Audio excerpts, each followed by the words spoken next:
एक प्रश्न कर सकते हो आप कि साहब आत्मानुभूति के लिए कैसा समर्पण चाहिए। ऐसा प्रश्न करना चाहिए कि भाई हमारे समर्पण में क्या कमी है। आत्मा के अलावा और किसी चीज़ से प्रेम नहीं रही, जगत में रंच मात्र भी सुख की आशा नहीं रही, पर द्रव्य रंच मात्र भी सुख दुख का कारण न लगे, निमित्त की बिल्कुल दृष्टि नहीं हो, सर्वज्ञता पे पूरी तरह विश्वास हो, जो सर्वज्ञ देव के ज्ञान में जिस द्रव्य की जो पर्याय झलकी है उसका परिणमन बिल्कुल वैसा ही होगा। इसमें रंच मात्र भी, ऊपर ऊपर नहीं, अंदर गहरे में जाके वो श्रद्धा होनी चाहिए।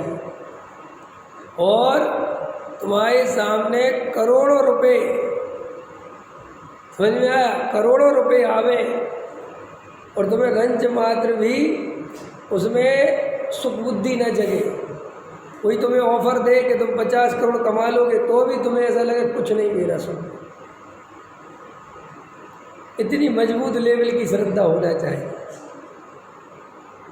श्रद्धा मजबूत होती है। परसों मैं सो रहा था तो सपने आए मेरे को। तो सपने में क्या हुआ, ये सपना इसलिए सुना रहा हूँ कि समझ में आया कि श्रद्धा कैसी रहती है। तो मैं अपने गांव गया अपने बाबा से मिलने। वो सपने में मेरे को बाबा ही बाबा आते, जब भी आते हैं। तो गया तो मैंने कहा तुम अकेले हो, क्या कर रहे हो? और उनको खोज रहा हूँ। बाबा इधर गए उधर गए। तो बाद में देखा कि मेरे साथ जो 10-20 लोग खड़े हैं वे सारे के सारे भूत हैं, भूत बन गए। तो देखो श्रद्धा क्या कह रही, वे भूत है और मुझे श्रद्धा क्या कह रही सपने में, तुम भूत कैसे बन गए यार, तुमने कौन से कर्म करे थे बताओ, तुम भटक रहे हो, तुम्हें अच्छी खासी मनुष्य पर्याय मिली थी। उन भूतों को क्या समझा रहा हूँ, तत्व कि तुम सुनो, भूत तो बने गए, जो हो गया सो हो गया, तो बात मत सुनो।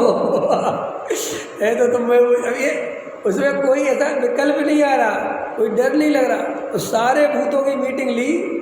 मैंने कहा गांव के जितने भूत है सबको बोला सपने में, और सारे भूत बैठे आड़े टेढ़े, सबकी शक्लें भी दिख रही मेरे को। सबको समझाया देखो तो मुझे आत्म तत्व समझने का मौका मिला था, तुमने खो दिया जी, तुम बन गए भूत। अब चलो कोई बात नहीं, अब आत्मा समझो तो आगे सब बहुत सुधर जाए।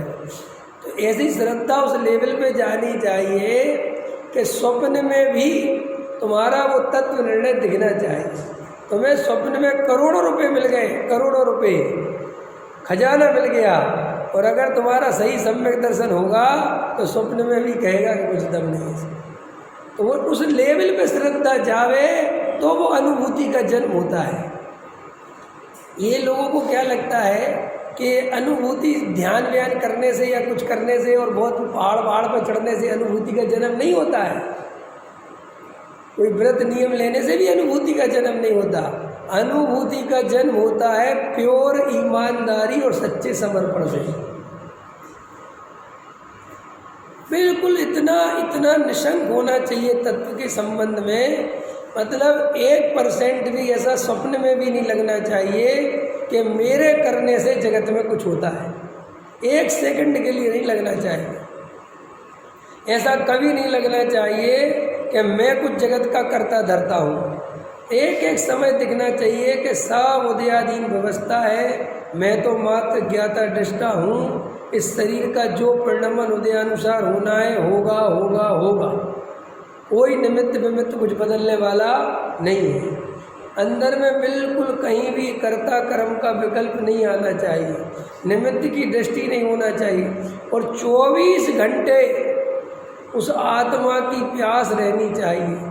बस ऐसा लगना चाहिए कि एक आत्मा के अलावा मुझे कहीं सुख मिलने वाला नहीं है। बस अपने स्वरूप में रम जाऊँ, अपने स्वरूप में रह जाऊँ, ये सब विकल्प हट जाए। इतनी अंदर से उसकी प्यास होनी चाहिए। और ऐसी प्यास पूर्वक कोई जीव गहरे तत्व विचार में उतरता है तो वहाँ पर आत्मानुभूति के जन्म होने की संभावना बनती है। और जिस जीव को अभी परद्रव्य की आशा है, सुख बुद्धि है, संयोगों में सुख बुद्धि है, कर्ता बुद्धि है, एकत्व बुद्धि है, ममत्व बुद्धि है, तत्व में विपरीतता है, पुण्य पाप पे भरोसा नहीं है, मैं किसी को सुखी कर दूंगा, कोई मुझे सुखी कर देगा, ये मान्यता जब तक रहेगी तब तक उल्टा लटक जाए, आत्मानुभूति नहीं हो सकती। इसलिए जैन दर्शन की आत्मानुभूति सच्ची है।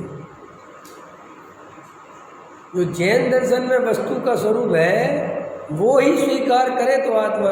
ये थोड़ी देर के लिए ध्यान कर लिया, थोड़ी देर के लिए ध्यान में डूब गए, थोड़ी देर शांति मिल गई, फिर बाहर आ गए, वो सच्ची आत्मानुभूति नहीं है। सच्ची आत्मानुभूति सुनो, 24 घंटे जिसे आत्मा की दृष्टि हो उसे आत्मानुभूति का जन्म होता है, और आत्मानुभूति का जन्म होने पर इसकी दृष्टि सच्ची है ये पक्का होता है। क्या बोला मैंने? समझ में आया कि नहीं आया? क्या बोला विजय जी? 24 घंटे जिसे आत्मा की ही दृष्टि है उसके ही आत्मानुभूति का जन्म होता है, और आत्मानुभूति का जन्म होने से इस बात का डिसाइड होता है कि इसकी दृष्टि सच्ची है। आया समझ में? उदाहरण है ना कि भाई कोई भी कार्य है उसका फल आए तो पता चलता है कि प्रक्रिया सही हुई है, और फल नहीं आवे तो भाई कोई गलती है, कहीं ना कहीं तो गलती है।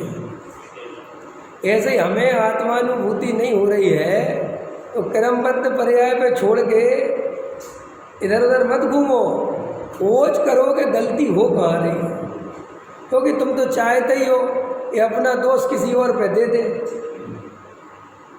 कमी अपनी है और कह दो साहब क्रमबद्ध पर्याय में है, हम क्या कर सकते हैं।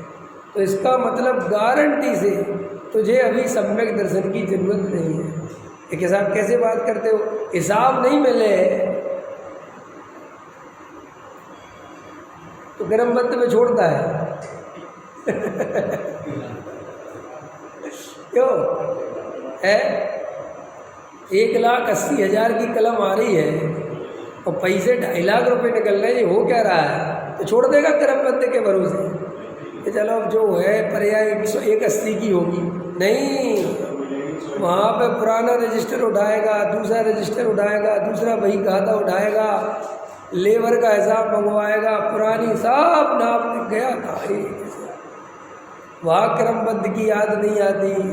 और जरा सा सम्यक दर्शन करता है, जरा ध्यान लगाता है और आनंद नहीं आता तो कहता नहीं आने योग्य तो नहीं आ रहा, छोड़ो तो चलो अपने काम पे। अरे ऐसा नहीं है, विकल्पों की पूर्ति में जीवन लगा दोगे तो ये बहुत चला जाएगा।